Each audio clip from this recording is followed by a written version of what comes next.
Industrial licences అంటే ప్రతి ఒక కర్మాగారం స్థాపించాలన్నా ఎంత పరిపాలించాల్సిన పని స్థాపించాల్సింది చిన్న సంస్థ నుంచి పెద్ద నిర్మాణ ఉత్పత్తి సంస్థ కూడా ఇండస్ట్రియల్ లైసెన్స్ అవుతుంది.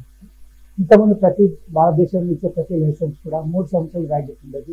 కానీ కేంద్ర ప్రభుత్వం ఈ మధ్య ఒక వ్యాపారస్తులకు వెసులుబాటు ఇవ్వాలి అనే ఈజ్ ఆఫ్ డూయింగ్ బిజినెస్ కాన్సెప్ట్లో ఇది ఒక లైసెన్స్ పీరియడ్ 3 సంవత్సరాలు 17 సంవత్సరాలు పెంచడం జరిగింది.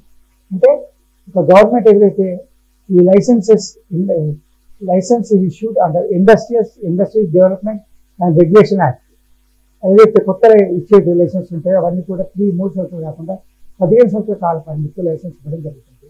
అంటే 2015 సంవత్సరాలు అంటే వ్యాలిడిటీ 15 సంవత్సరాలు ఇస్తుంది కాబట్టి 15 సంవత్సరం చివరిలో కానీ 16 సంవత్సరం మొదట్లో కానీ ఇలాంటి లైసెన్స్ రెన్యువల్ చేసుకునే అవకాశం కల్పిస్తుంది. అదే ఇంతకుముందు 3 సంవత్సరాలు మాత్రమే లైసెన్స్ పీరియడ్ వ్యాలిడిటీ ఉండేది. ఇప్పుడు దాన్ని 15 సంవత్సరాలకు పెంచడం జరిగింది. ఈజ్ ఆఫ్ డూయింగ్ బిజినెస్ ప్రాసెస్లో ఎంటర్‌ప్రెన్యూర్స్ని ఎంకరేజ్ చేయాలనే ఉద్దేశంతో ఒక కేంద్ర ప్రభుత్వం నిర్ణయం తీసుకోవడం జరిగింది.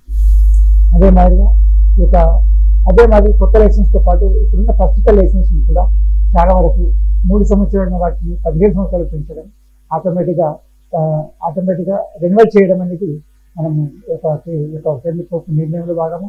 అలాంటి వాటిని కూడా ప్రస్తుత లైసెన్స్ జరుగుతున్న వాటిని 3 సంవత్సరాల వ్యాలిడిటీ ఉన్న లైసెన్స్ కూడా 15 సంవత్సరాలు చేయడం అనేది కేంద్ర ప్రభుత్వం దానికి సంబంధించిన చర్యలు తీసుకోవడం జరుగుతుంది. ప్రస్తుత లైసెన్స్ని కేంద్ర ప్రభుత్వం ఎక్స్టెండ్ చేయడం 3 సంవత్సరాలు కానీ 3 సంవత్సరాల లోపల ఉన్న వాటి కూడా ఎక్స్టెండ్ చేయడం 15 సంవత్సరాలకు పెంచడం కూడా మనం కేంద్ర ప్రభుత్వం నిర్ణయ ప్రకారం లైసెన్స్ పెంచడం జరుగుతుంది. తర్వాత కొన్ని కండిషన్స్ మాత్రం కేంద్ర ప్రభుత్వం పెట్టింది. ఎందుకంటే లైసెన్స్ 3 సంవత్సరాలు 15 సంవత్సరాలు పెట్టినప్పుడు చాలా మార్పులు పరిణామాలు వచ్చే అవకాశం ఉంది. కాబట్టి ఇలాంటి పరిస్థితుల్లో ఆ లైసెన్స్కి కొన్ని కండిషన్స్ ఉంటాయి. కొన్ని కండిషన్స్ని డిస్కస్ చేసే అవకాశం ఉంది. దాంట్లో ఏంటంటే అవసరమైన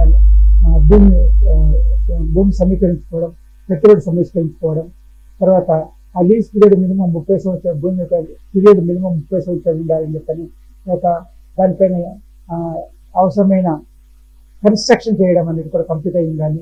ప్లాంట్ అండ్ మెషినరీ కూడా ఫిక్స్ అయి ఉండాలి. ఇలాంటివన్నీ కూడా కొన్ని కండిషన్స్ డిస్కస్ చేయడం జరుగుతుంది. ఇది అయిన తర్వాత ఒక లైసెన్స్ అయితే ఇచ్చిన టెంపరీ లైసెన్స్ ప్రొవిజనల్ లైసెన్స్ ఇచ్చిన తర్వాత ఈ ప్రొవిజనల్ లైసెన్స్ ప్రకారం ఒక సంస్థ భూమి అవసరమైన భూమి సమీకరించుకోవడం, షెడ్ కానీ ఫ్యాక్టరీ ఆపరేషన్ కన్స్ట్రక్ట్ చేయడం, తర్వాత ప్లాంట్ అండ్ మెషినరీ ఇన్స్టాల్ చేయడం, తర్వాత మినిమం ఒకవేళ సొంత భూమి కానీ బిల్డింగ్ కానీ లేకపోతే మినిమం 30 సంవత్సరాల యొక్క లీజ్ పీరియడ్ ఉండే విధంగా చేయడం, ఇలాంటి అవసరమైన ప్లాంట్ అండ్ మెషినరీ చేయడము, తర్వాత ఎలక్ట్రిసిటీ కనెక్షన్ కానీ మిగతా అవసరమైన రెగ్యులేటరీకి సంబంధించిన అవసరమైన అన్ని వసతులు అన్ని సౌకర్యాలు ఎలక్ట్రిసిటీ, తర్వాత బాయిలర్స్ కానీ లేకపోతే ఇంకా మిగతా ఎఫ్లూయెంట్ బయటికి వెళ్ళడానికి ఇది కానీ ట్రాన్స్పోర్టేషన్ కానీ వీటన్నిటి కూడా అవసరమైన అన్నీ కూడా కంప్లీట్ చేయాల్సింది. అది కంప్లీట్ అయిన తర్వాత ఇచ్చే లైసెన్స్ వ్యాలిడిటీ